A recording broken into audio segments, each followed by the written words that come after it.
Alright, for today's video, Rojas Night Market dito sa may Aldevinco area yung vlog ko natin. Okay no, so sa mga gusto pang mamasyal sa Davao City sa Kadayawan Festival, hahabol pa ba kayo dito?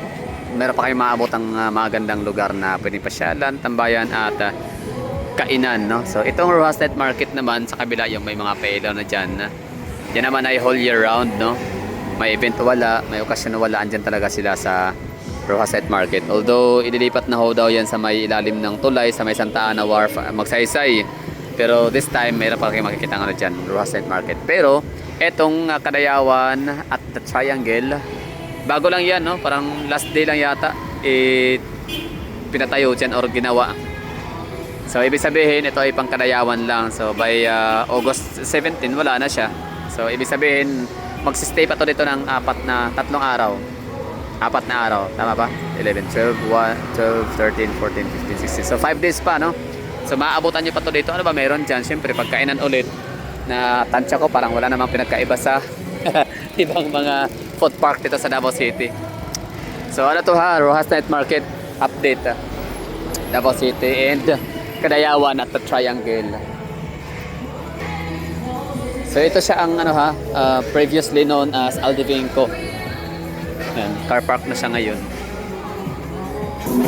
So yan, mga kainan dito, marami din, no? So dito sa Davao City ngayon, ang alam ko na kainan dito nga Rojas Night Market, Kadayawan sa Triangle, meron din sa may Coastal Road, Davao Global Township.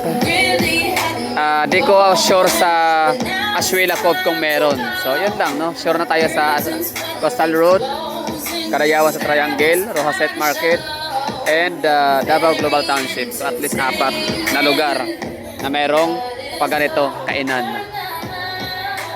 Makulay, maraming ilaw at may tugtog, may DJ pa. So para lang siyang nilipat lang siya na galing sa Davao Big Bang Food Park.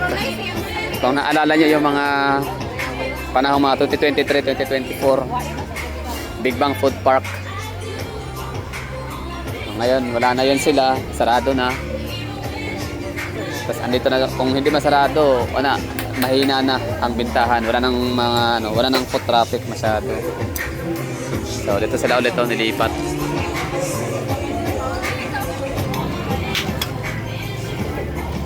Toppings.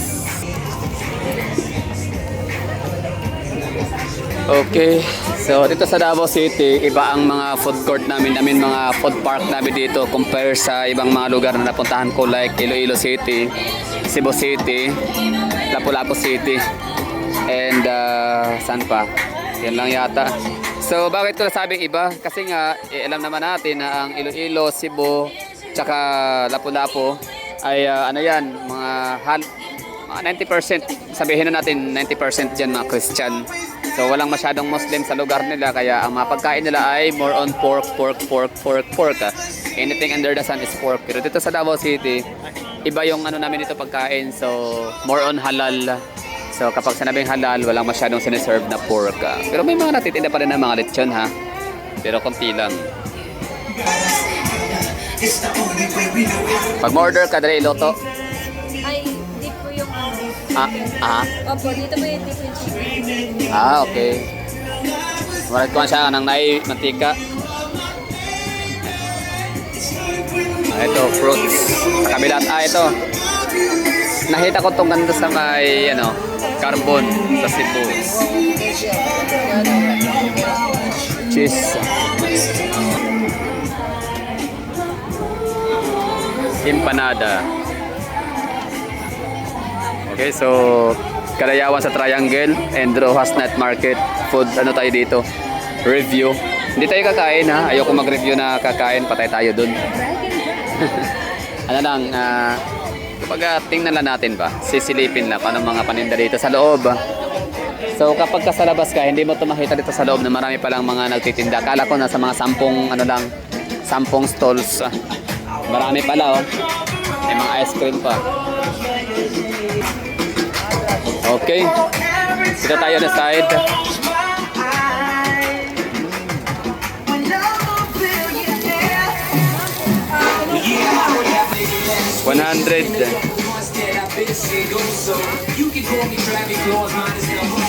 Ito naman, crunchy seafood. What you say?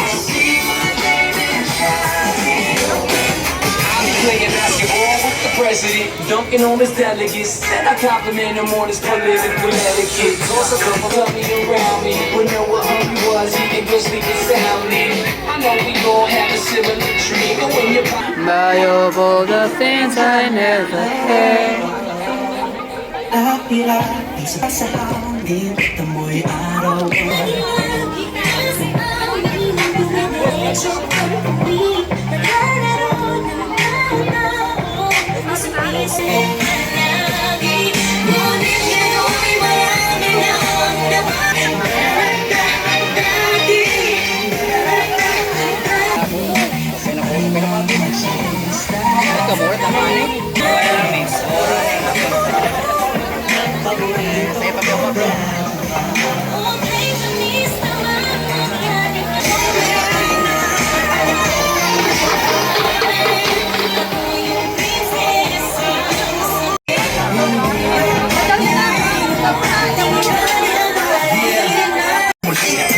Siguro namin ka ng mga alaala, lalo na kung magkaya ka mga bata. Kasi wala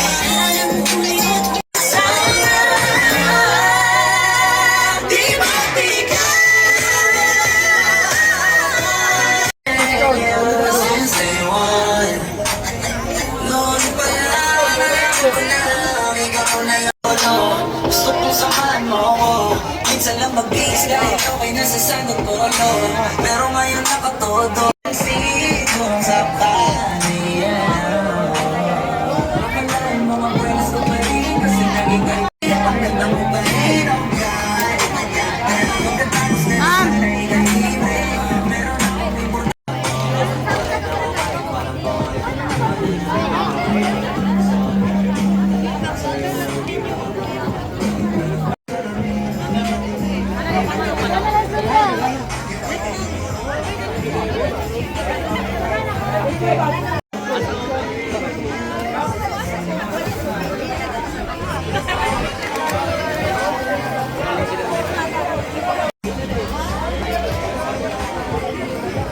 So parang sponsored by Globe and Pepsi.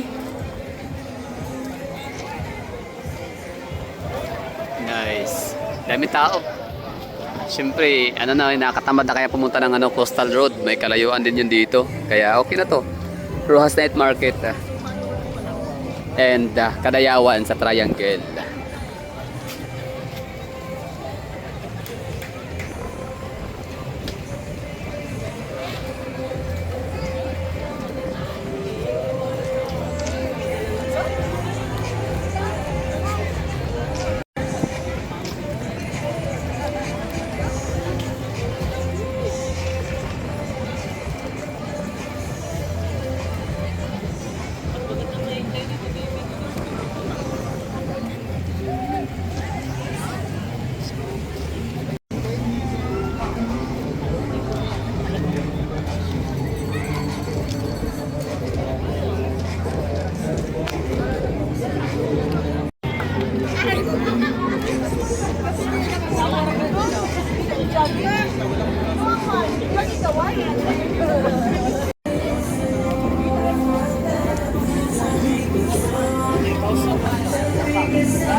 Tingin ka sa'kin parang may balak na gusto mo bang tanungin, alukin. The way you look into my eyes, I know you want it. Huwag mo akong subukan, hear me, I will take you home, yeah. Ako pa ang uusan ng tao.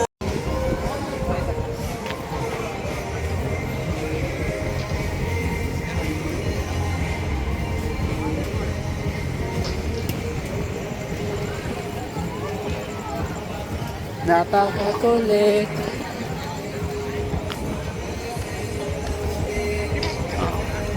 Ito na yung natin hot tour. Rojas Night Market, Quick Tour, and Kadayawan at the Triangle. Oh, ganda, no? So tatlo yung venue. Pwede kayo sa Rojas Night Market, pwede dito sa gilid. Nabatawag sa gantong setup na kainan. Street foods pa rin. Or doon kayo sa at the Triangle, so tatlo. Galing. At meron pa doon sa may Acacia yung mga barbecue, isaw, 4.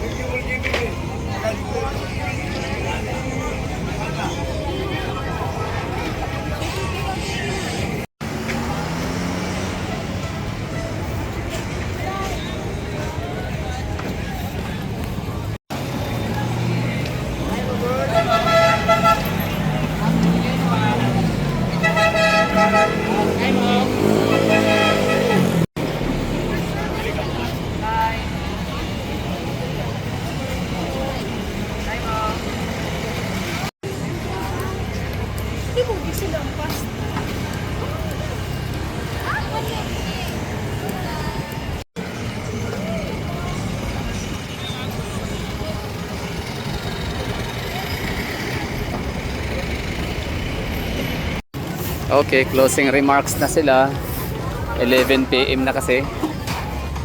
Okay, ligpitan, bukas ulit. Clean as you go.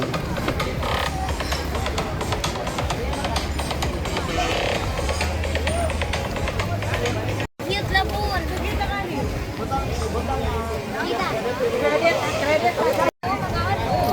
Ito sir, sa kabahan.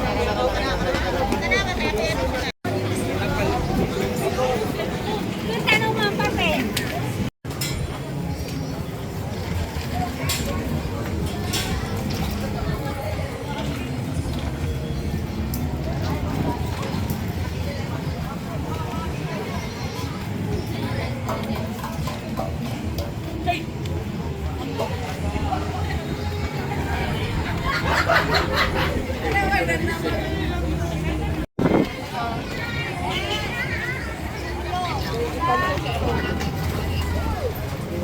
Yan na!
Yes, madam. Kana, madam.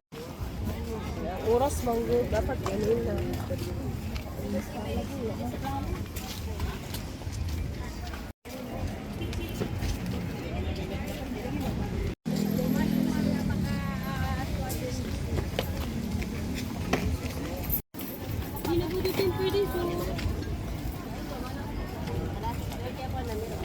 Kaya man sira na kurang